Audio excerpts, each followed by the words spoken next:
selamat datang di sini bagi teman-teman yang baru datang. Terkait buku teologi, saya senang sekali ada komparasi antara buku Manusia Bugis yang ditulis Christian Pelras yang dilihat dari luar diri kita, dan ada teologi yang melihat dari dalam diri kita sebagai manusia Bugis. Tipis sekalian. Kebudayaan itu semakin rumit, semakin berputar, bahkan kata-kata kalimatnya bersastra, berarti budayanya tinggi nilainya, peradabannya tinggi. Dan Bugis salah satunya, di mana Adindaku Andi Rahmat Munawar memaparkan dengan sangat jelas dalam buku ini. Seperti itu saya melihat. Maka jika kita ingin mengetahui, memahami tentang Bugis, saya kira kedua buku ini harus dipadukan dari dua perspektif, dari dua posisi yang berbeda. Di bab ini juga membahas tentang bintang, astrologi yang ada di Bugis, kemudian fungsi dan tujuan makna dari upacara-upacara adat, kepemimpinan dan kekuasaan. Kemudian ada wari atau bicara, siklus hidup orang Bugis bagaimana, bahasa. Jadi silakan nanti bisa dipertanyakan. Yang ingin saya tanyakan, Tabi Opu, bagaimanakah anatomi batin orang Bugis dari perspektif orang Bugis? Saya membaca tulisan yang ada di bio Instagram Opu. Jadi kurang lebih di sini tertulis bahwa ribuan buku telah saya baca, ratusan gulungan lontara telah kutelisik, dan pada akhirnya saya hanya membutuhkan sebuah kitab, yaitu Al-Quran. Kenapa juga orang-orang dulu memberikan nama kita Tenri itu? Dan saya sendiri yang memiliki nama itu, saya juga tidak tahu kenapa ada kata Tenri itu, apa makna dari Tenri itu. Pada malam hari ini ada dua buku di dekat kita, temanya sama, judulnya hampir sama, dengan dua macam penulis. Saya yakin di sini ada yang kontradiksi, ada yang berbeda.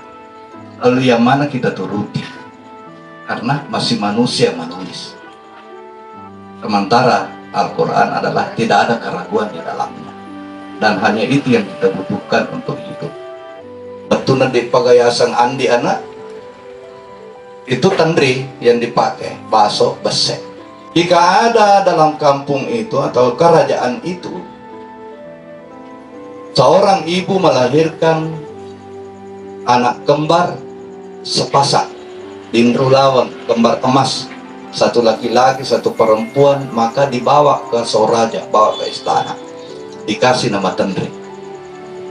Itu karena penghargaan kepada Sobari Gading dan Wetandri Abeng. Ya. Itu dulu perlakuannya seperti itu. Dan itu bahkan akekahnya, bendentonya itu di istana pada zaman dulu, di Soraja. Itu artinya keberuntungan bagi yang melahirkan. Dikasih, dia punya dinaikkan stratanya secara khusus.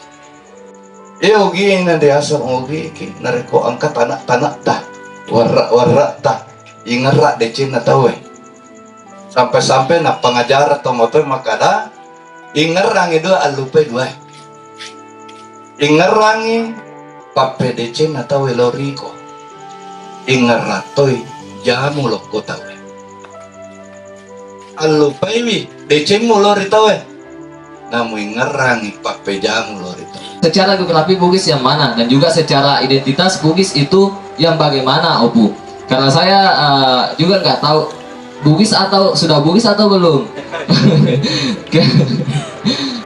Sumber keilmuan dalam buku Bugis itu sebenarnya kalau mau dipertaruhkan, mau diakademikan dan mau disahkan, itu sumbernya dari mana? Dalam konteks Bugis kan mengingat harus globalisasi yang menggerus kebudayaan, difusi budaya itu mengarah kepada hilangnya identiti. Ya bagus, seperti misalnya kalau orang Batak yang mudah dikenali namanya. Tapi di Bugis mungkin selain yang gelar memiliki identitas gelar kebangsawanan itu sekira sangat sulit. Jadinya rame aku tanangnya ya, engkau ketandrana sehingga ketika kita dia melihat orang atau bercengkrama apa, langsung ugi ya.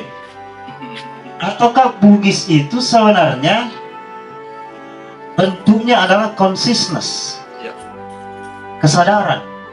Jadi seluruh hasanah kebudayaan kita itu mau kita padatkan, kristalkan, kemudian kita bikin Big Bang, kemudian dia akan menyebar di atmosfer alam semesta kita, dan semua orang bisa menghirupnya.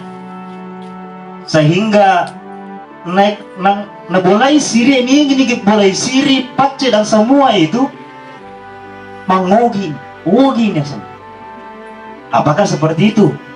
Tradisi palontara zaman dulu, di mana pada satu generasi palontara, ketika dia menyalin lontara tulisan bapaknya atau palontara sebelumnya, maka setelah selesai lontara sebelumnya itu harus dibakar, baru abunya dicampur air baru diminum. Sehingga olehnya itu, menurut Pelras, orang Bugis memang tidak pernah mempermasalahkan terkait dengan materi, originalitas materi, melainkan harus terkait dengan substansi. Materi itu penting, tapi substansi itu lebih penting. Isi yang paling penting. Lalu apa arti ugi? Ugi itu dari campugi. Campugi itu adalah plasenta, ari-ari, irung, bicara nuna, bicara ugi lainnya.